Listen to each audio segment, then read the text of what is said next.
ஆண்டவருடைய ஆவி என்மேல் உள்ளது, ஏனெனில் அவர் எனக்கு அருள் பொழிவு செய்துள்ளார். ஏழைகளுக்கு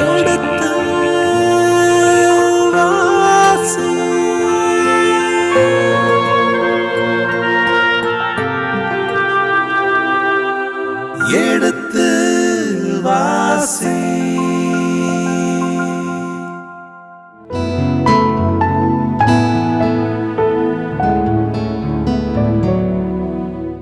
கடந்த பகுதியின் தொடர்ச்சியை இன்று தொடர்கின்றோம். வாருங்கள், இந்த நிகழ்ச்சியை நமக்காக விளக்கங்களோடு தெளிவுபடுத்த இருக்கின்றவர் தந்தை ரேமன் ஜோசப் அவர்களை வரவேற்போம். வணக்கம் தந்தையே. வணக்கம்.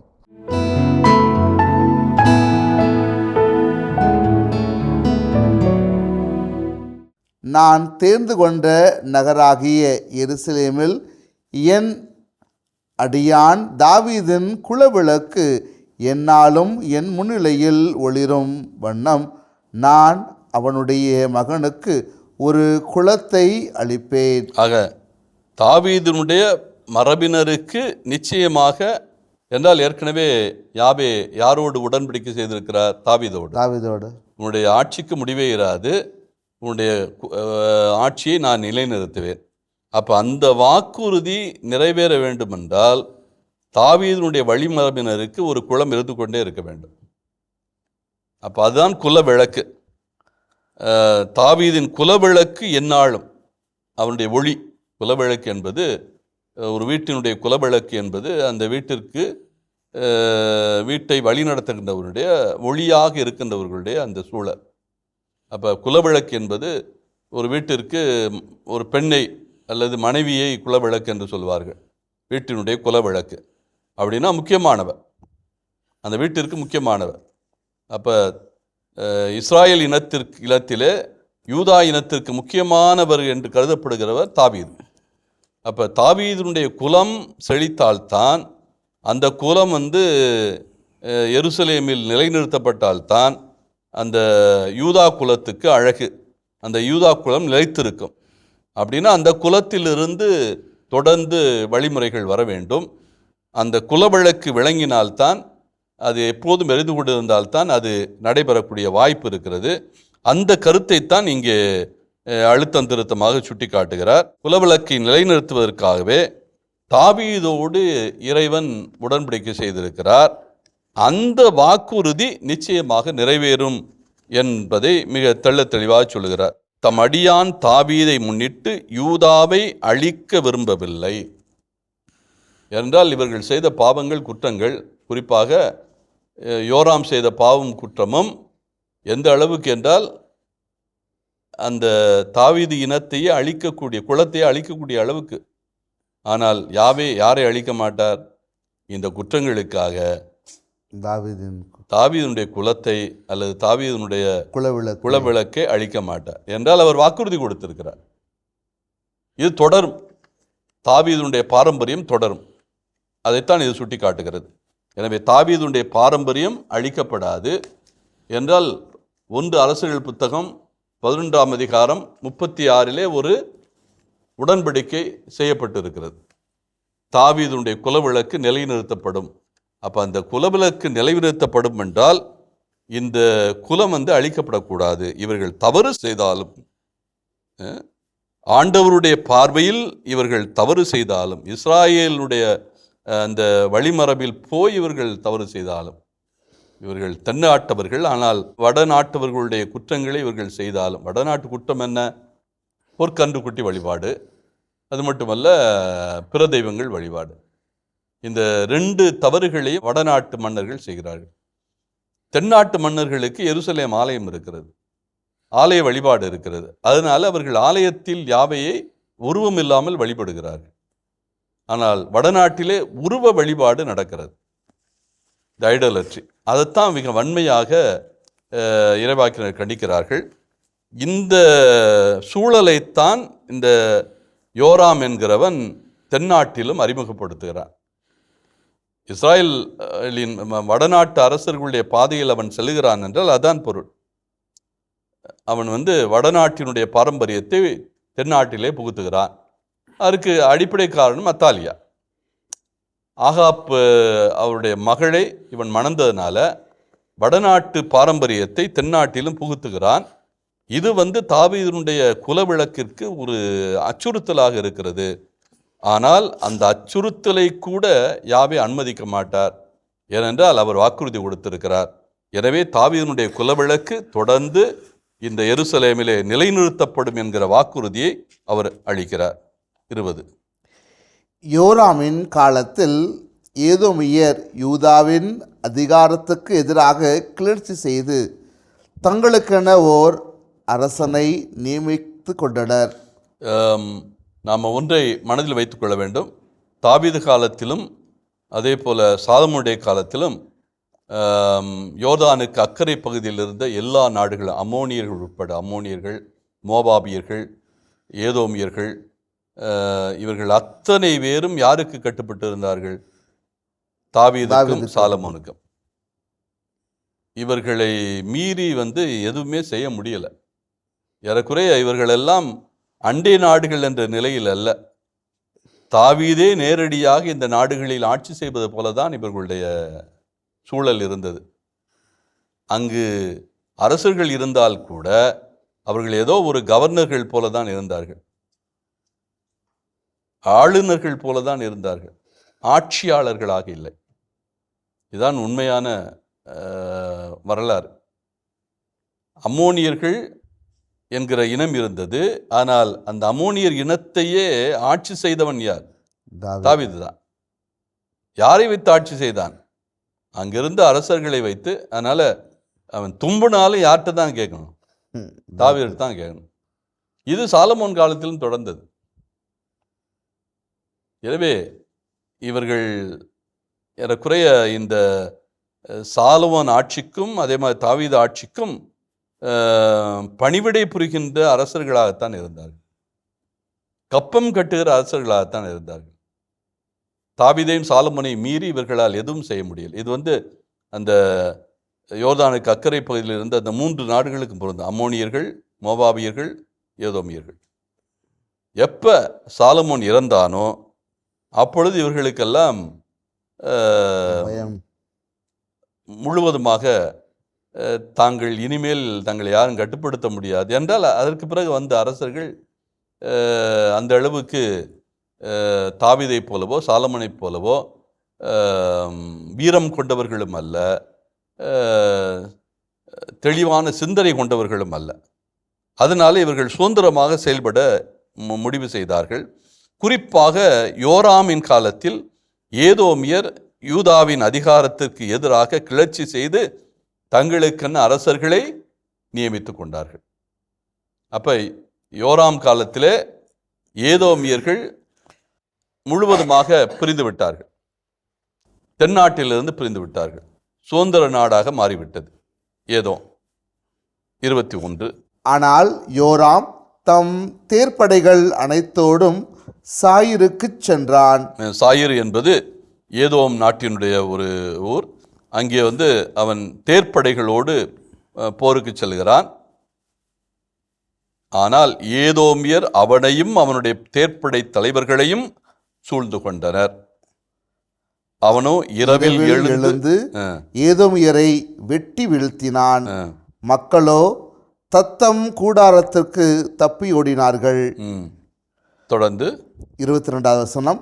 எனவே இந்நாள் வரை ஏதோமியர் யூதாவின் அதிகாரத்துக்கு எதிராக கிளர்ச்சி செய்து கொண்டே இருக்கின்றனர். அதே காலத்தில் லிப்னா நகரத்தாரும் கிளர்ச்சி செய்தனர்.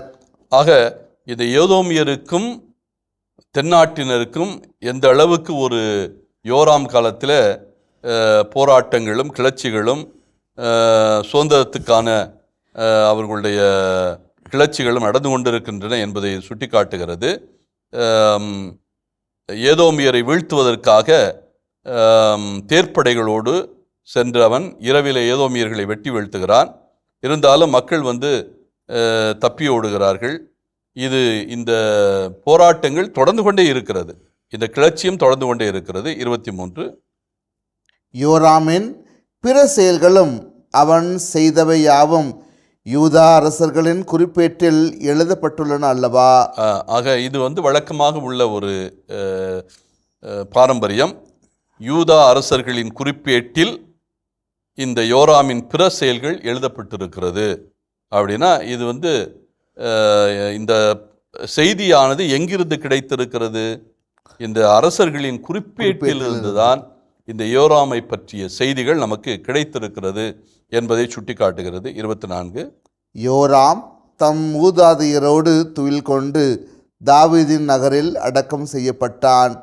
அவனுக்கு பின் அவன் மகன் அகசியா அரசனானான். ஆக தென்னாட்டு யோராம் தன்னுடைய ஏறக்குறைய அவனுடைய ஆட்சி காலம் நிறைவுக்கு வருகிறது.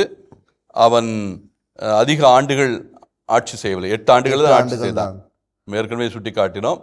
யோராம் வந்து 8 ஆண்டுகள் தான் ஆட்சி செய்தான். 8 ஆண்டுகள் ஆட்சி செய்து முடித்த பிறகு அவன் தன்னுடைய மூதாதையரோடு துயில் கொள்கிறான். தாவீது நகரில் அடக்கம் செய்யப்பட்டான். தாவீது நகர் என்பது சியோன் மலையில் இருக்கு. இது வந்து எருசலேமில் இருக்கிற பகுதிகளில் கீழே அரசருடைய கல்லறைகள் எல்லாம் இந்த தாவீது நகரில் தான் அடக்கம் செய்யப்பட்டது பெரும்பாலும். எனவே தாவீது எங்கு அடக்கம் செய்யப்பட்டானோ அதே பகுதியில் இவரும் அடக்கம் செய்யப்படுகிறார். மூதாதையரோடு துயில் கொள்கிறார்கள் என்றாலே அவர்களுக்கு இயல்பான மரணம். இந்த மரணம் வந்து இவர்களுக்கு மோசமான மரணம் அல்ல, இயற்கை அல்லது இவர்கள் வந்து அடிமைத்தழையில் மரணம் அடையவில்லை, மாறாக இயல்பாக இறந்திருக்கிறார்கள் என்பதைத்தான் சுட்டி காட்டுகிறது. அல்லது கொலை செய்யப்படவில்லை. கொலை செய்தால் கூட இந்த வார்த்தை வராது. யாராவது ஒரு அரசன் கொலை செய்யப்பட்டால் அவன் மூதாதையரோடு துயில் கொண்டான் என்கிற வார்த்தை வராது. எனவே மூதாதையரோடு அவன் மரணம் அடைந்தான் என்றாலே, அடக்கம் செய்யப்பட்டான் என்றாலே இயல்பான மரணத்தை யோராம் சந்தித்தான் என்பதைத்தான் சுட்டி காட்டுகிறது. ஆனால் 40 வயதிலே இறந்திருக்கிறார். 40 வயதிலே இறந்திருக்கிறார். தந்தையை 8ஆம் அதிகாரத்தில் 4 பகுதிகளில் இப்போ 4வது பகுதியை பார்க்க போகிறோம். ஆமாம். இதில் யூதா அரசன் அகசியா என்ற தலைப்பில் கொடுக்கப்பட்டிருக்கிறது. விளக்கங்களை சொல்லுங்கள். யோராம் அரசனுடைய ஆட்சிக்கு பிறகு அவன் நாம் ஏற்கனவே சுட்டி காட்டியது போல 8 ஆண்டுகள் ஆட்சி செய்தான். அவன் இறந்தது வந்து 48 ஆட்சி பொறுப்பை ஏற்றிருக்கிறான் என்றால் 41 இறந்திருக்கிறான். 848 ஆட்சி பொறுப்பை ஏற்றான். 41 அவன் இறக்கிறான். 841 41 அகசியா, அதாவது யோராமுடைய மகன் ஆட்சி பொறுப்பை ஏற்கிறான். 25ஆம் வசனம் வாசியுங்கள். இஸ்ரேலின் அரசனான ஆகாப்பின் மகன் யோராம் ஆட்சியேற்ற 12ஆம் ஆண்டில் யூதாவின் அரசனான யோராமின் மகன் அகசியா அரசாள தொடங்கினான். 12ஆம் ஆண்டில் அப்படின்னா ஆகாப்பின் மகன் யோராம் ஆட்சி ஏற்ற 12ஆம் ஆண்டில். இதில் வந்து ஆகாப்புடைய ஆட்சி காலம் ஏறக்குறைய 50 என்று வைத்துக்கலாம். 50, 51 அல்ல 52, அதில் சில குழப்பங்கள்லாம் இருக்கிறது. அவனுடைய ஆட்சி காலம் வந்து 869 ஆரம்பித்தது.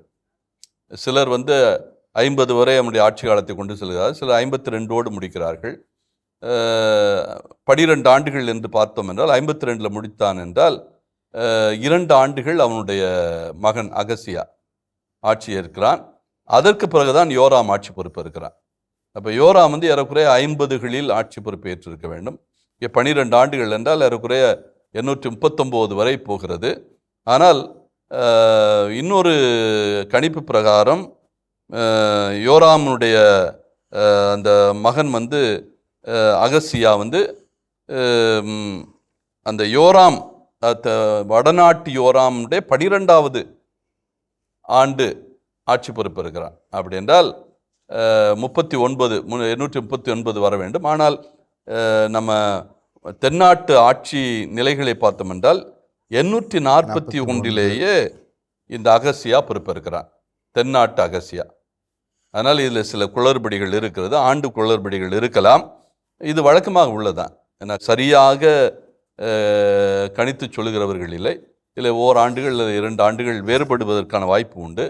ஆனால் ஒன்று மட்டும் உண்மை, யூதாவின் அரசனாக யோராமின் மகன் அகாசியா 841 ஆட்சி பொறுப்பேற்கிறார். அந்த 841 வடநாட்டில் ஆட்சி செய்கிறவன் யோராம். யோராம். இங்கே யோராமின் மகன், அங்கே யோராம். யோராமின் மகன் அகசியா ஆட்சி பொறுப்பேற்கிறான் 841.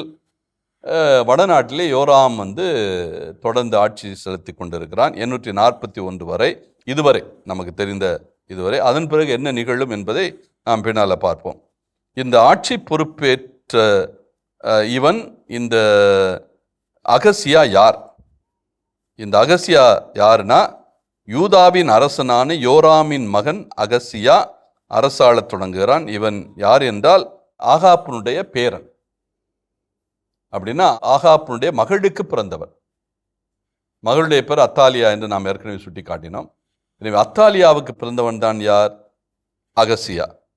26.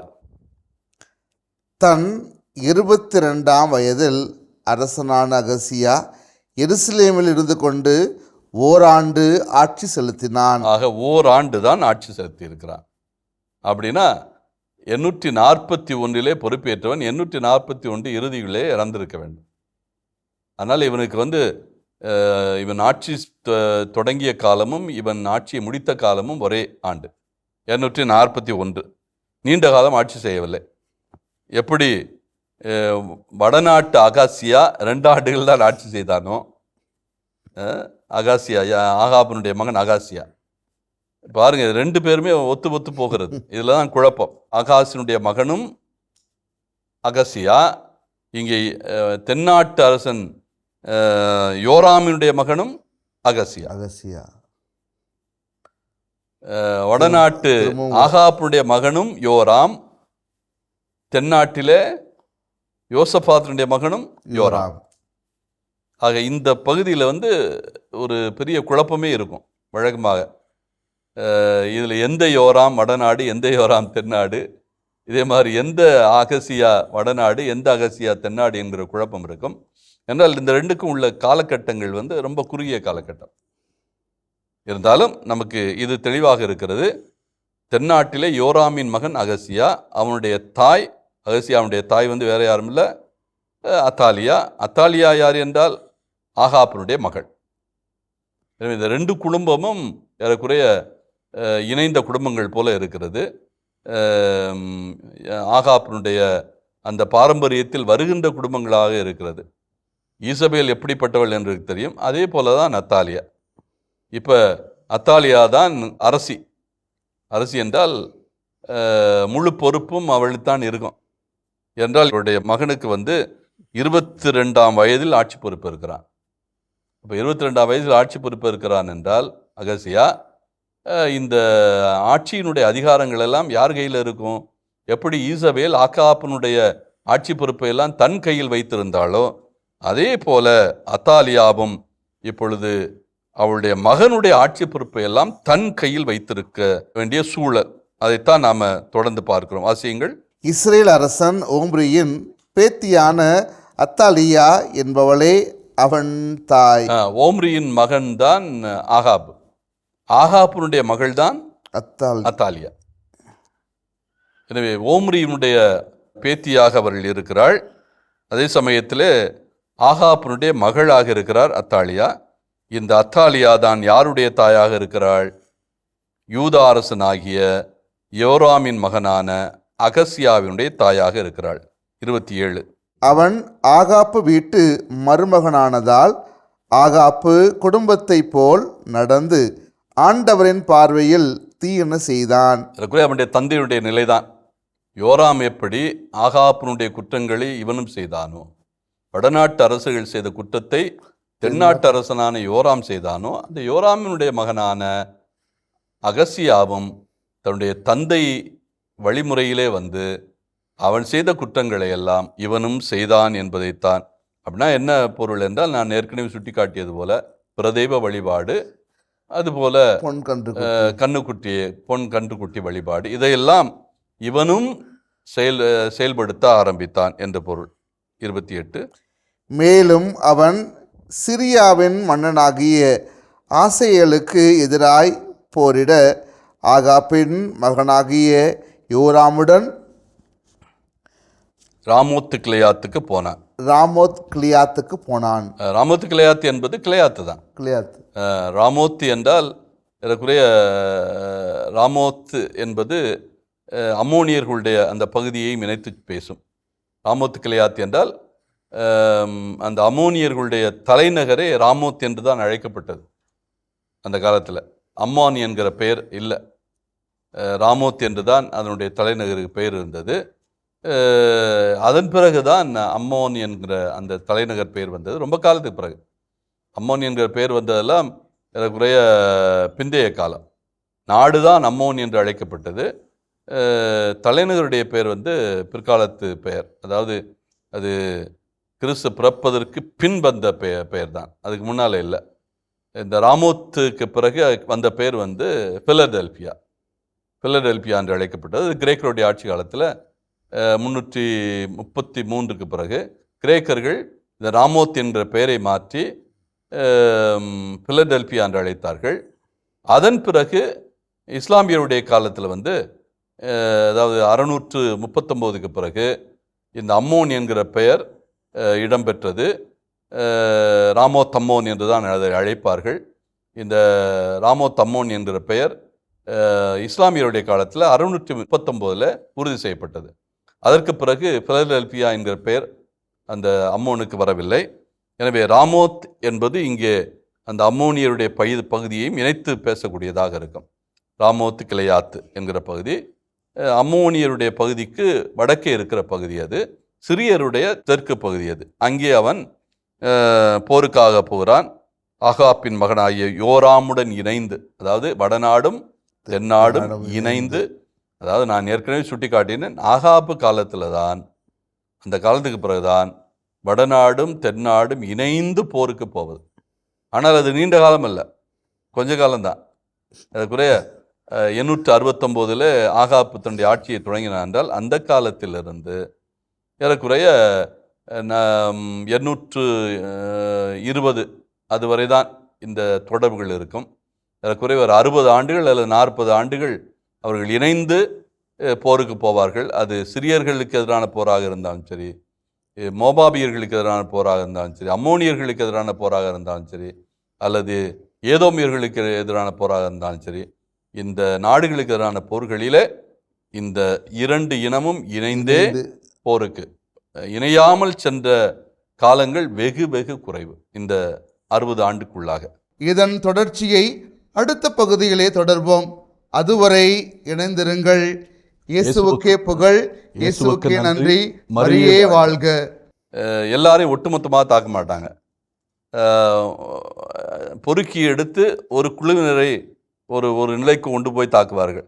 அப்படி தாக்குகின்ற போது முதல்ல யோராமை தாக்குகிற போது அவன் காயப்பட்டு விடுகிறான். அந்த காலத்தில் எகிப்திய மன்னர்கள் முதற்கொண்டு எல்லா மன்னர்கள், அசீரியர்களாக இருக்கட்டும், பபிலோனியர்களாக இருக்கட்டும், எல்லாரும் போர் நடத்திய பகுதி எதுனா இஸ்ரேல் சமவெளி பகுதி.